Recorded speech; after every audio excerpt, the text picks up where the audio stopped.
All right, what's up, guys? So I've been thinking recently about how hard it is to actually take a break when working. Alex Payne's book, Rest, one of the key habits, along with getting enough sleep, capping deep work at 4 hours, making sure you get appropriate rest through naps, exercise, whatever, through the day. There's a particular tip where he says the effective people know how to stop working at the right time.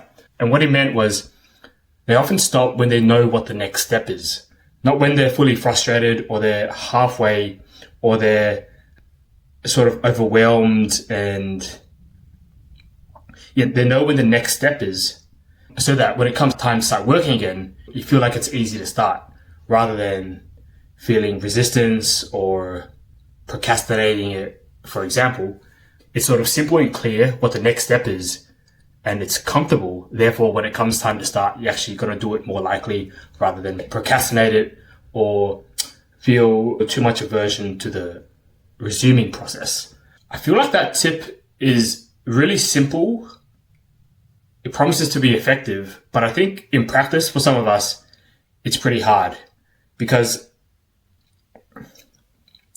at least when I'm working from home and I'm programming, when you're stuck on a problem or when you sort of tell yourself this problem's going to take X hours and that time is approaching, you sort of want to get it all done in time, or you sort of want to get over that problem, or at least I do, before I stop.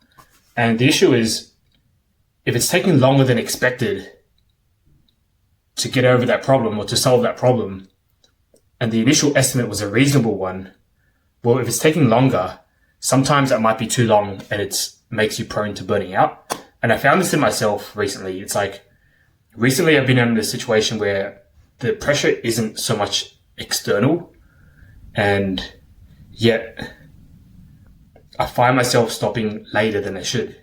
Like I'll be working, so for example, I'll be working on something and I'll look at the time and I'll be like, oh, it's approaching an hour and a half. It might be a sensible time to take a break.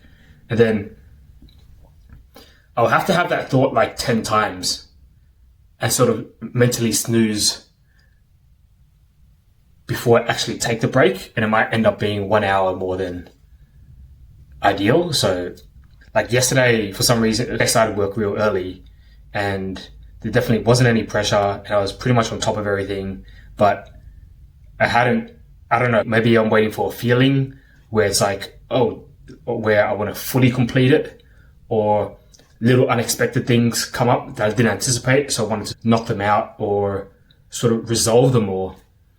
But it's all psychological before I took a break. And I think because I've had a pattern of burning out of it over the last year, like I know it's the right thing to take breaks early, but I'm just realizing that there are multiple factors in this. It's not always just work's too intense or external pressures. A lot of it is a psychological game, a psychological discipline to be able to stop.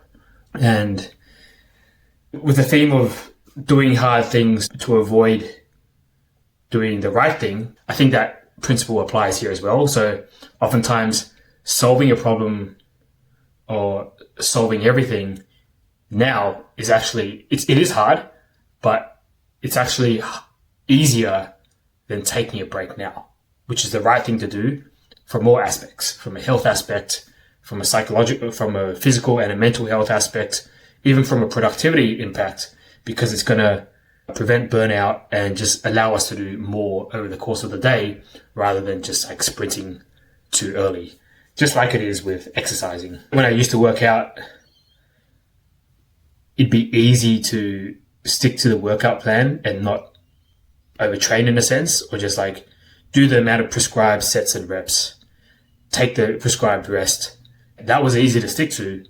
But I think with work, or at least my work, software engineering, it's hard to fully prescribe it because it's too often that unexpected things come up that you're like, damn, I was going to do this. It required A, B, and C. But whilst doing it, you discover that it has D, C, E, F, G, Z, whatever, and you sort of want to get it done to fulfill your intention to yourself and to others. But it's a discipline because it's sort of unavoidable that it's going to happen. And I think we do need to stop. So I clearly recognized that yesterday. And even this morning I found myself looking at the time a few times being like, oh yeah, it's time to stop. It's time to stop. And I was a bit better, I think, because I was aware of it. But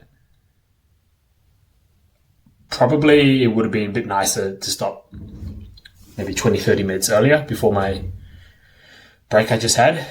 But yeah, so anyway, the point is, I think it's really important to stop deliberately, which is probably an underemphasized aspect of deliberate practice in general. Like a deliberate practice, we normally emphasize how to be effective whilst doing the work and what the right technique is and the mindsets when trying to perform an action or a process. But I think to do it holistically, we need to deliberately stop as well, which is knowing when to stop, one, and two, being able to stop, right? So there's two parts of that. One is recognizing and acknowledging that we need to stop because we need to stop earlier and at the right time.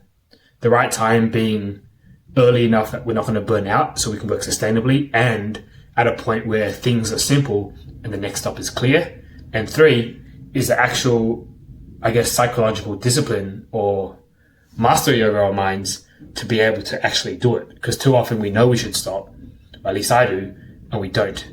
In some ways, I think somewhat ironically, it's analogous to like sort of watching a film or playing a game, and it's just hard to stop. You just want everything to resolve before you take the break, right? And you don't want to be left on a cliffhanger when working. What I'm learning is that it's a skill to choose those moments when to stop and actually stop. Otherwise, we can burn out, and I definitely do. I saw this so clearly the other day because I saw myself starting to get mentally fatigued and tired. And I don't know why I mentally snoozed too many times, because the only reasons are internal because the external pressures weren't so strong. But yeah, a friend of mine gave me advice a few years ago about programming was you want to set a timer to tell you when to stop, because if you wait until you feel that it's time to stop, well, one, it might be too late, but two, perhaps you might not feel it because your cognition's impaired, because by then you're too tired and your awareness is sort of hampered. I think that's probably the first step. But if you do set a timer, it might not guarantee that you're stopping at the right point in terms of the next step being clear, but perhaps it's a good idea. It's definitely better than just working to exhaustion or working to until you feel like you really need a break, just in my experience. If you're the type of person who doesn't burn out or doesn't get too tired and it's all good, then I think it still applies, but not to such a crucial extent.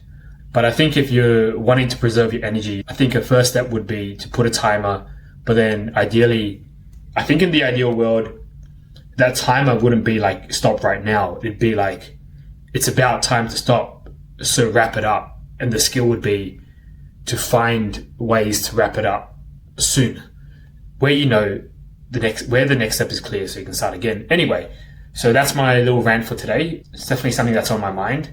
It's easier to keep working, somewhat ironically, than to stop.